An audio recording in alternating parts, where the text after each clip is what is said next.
Hi, my name is Omar Gina, Chief Sales Officer of the Blacktrace Group of companies. And Blacktrace is the parent of a number of different companies, including Syrris, leaders in batch and flow chemistry; Dolomite, innovators in microfluidic and droplet technology; Glass Solutions, experts in scientific and architectural glassware; and also Centeo, who have some temperature control modules for biological applications. So I'd like to introduce you today to Max Drobot, Head of Applications for the group. And Max is going to teach us a bit about flow chemistry. So, Max. Thank you, Omar.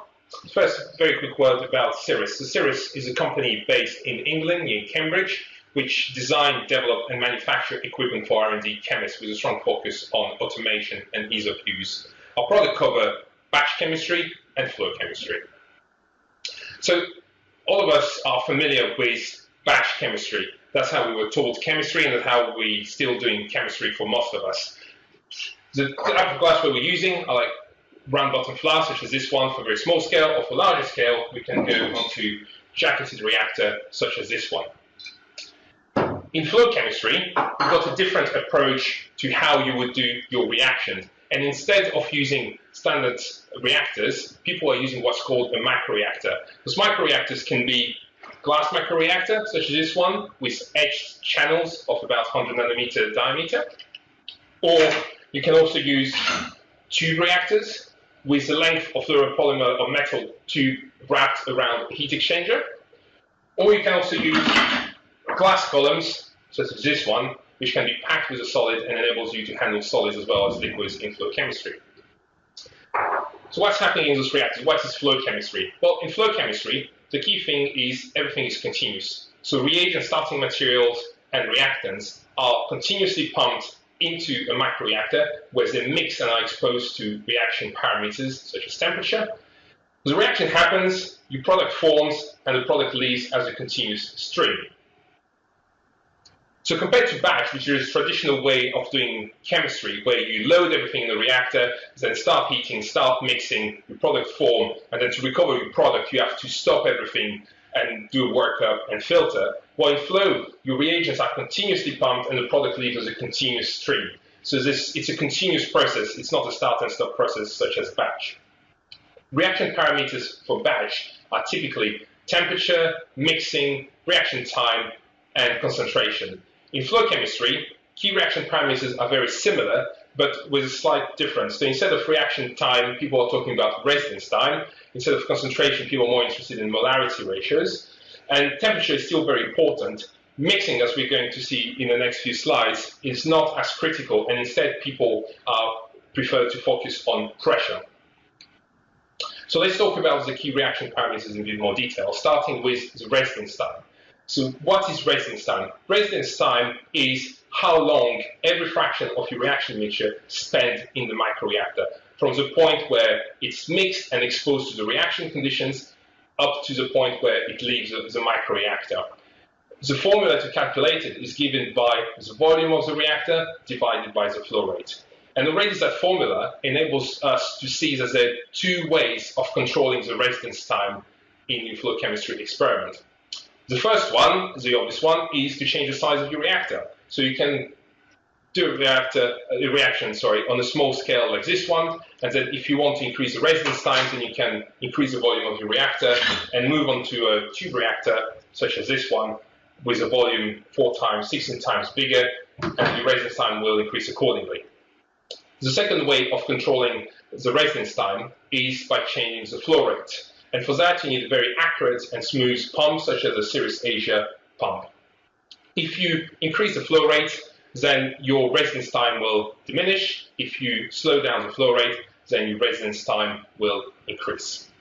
And also, not only can you play with residence time, but you can also play on the ratio between your different reagents. So, for example, at the same concentration, if you pump one reagent twice faster than the other one, then you're introducing twice the amount of material in your microreactor, and your ratio will be 2 to 1 in terms of molarity. Talking about the other key reaction parameters, I mentioned mixing. So mixing is not as essential as it is in batch. The reason for that is because we are in laminar flow conditions. Because of the very small channel diameter, flow conditions are laminar, which means that the mixing is diffusion limited. And because of that, it is highly reproducible and ultra fast.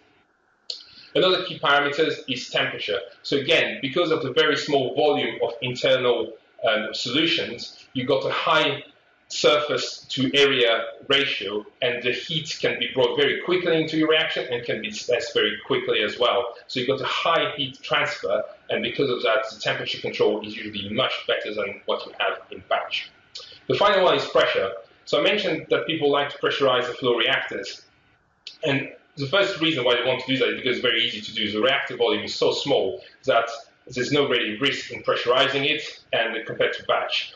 And when you do that, when you pressurize the flow reactor, you can heat your solvent above its standard boiling point. It's called superheating. And you can also handle gas and liquid together and make sure that the gas diffuses in your liquid phase. The basic simple flow chemistry is between two miscible liquids.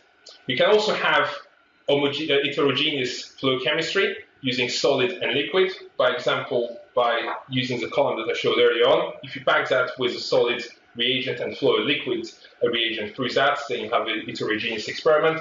You can also have gas-liquid and combine the three to have gas, liquid, and solid. And you can also have immiscible fluid like aqueous and organic as well, which will form little reaction slugs, and the reaction will happen at the same rate as we will have in batch. So why do people want to do flow chemistry? Well, they want to do flow chemistry because of a range of benefits that they can only see in flow. Things like faster reaction, safer reaction, more control overall, so like reactions that are cleaner.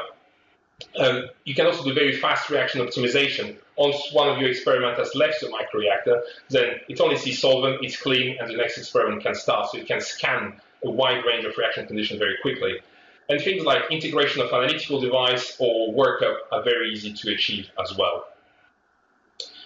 So I want to finish with an example of chemistry that has been published by a renowned group, which is Steve Lay's group from University of Cambridge, who are world experts in flow chemistry. They published a paper that demonstrates the synthesis of a pharmaceutical active ingredient starting from very simple starting materials.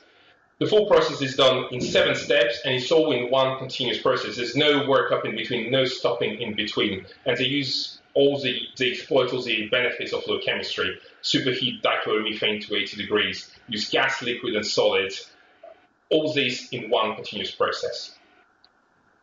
So I hope that this short talk convinced you that flow chemistry can be very beneficial for your process and for your science. And Syrris is a world leader in flow chemistry with systems like the Syrris Asia flow chemistry system. And if you're interested in finding more about it, please go to www.syrris.com.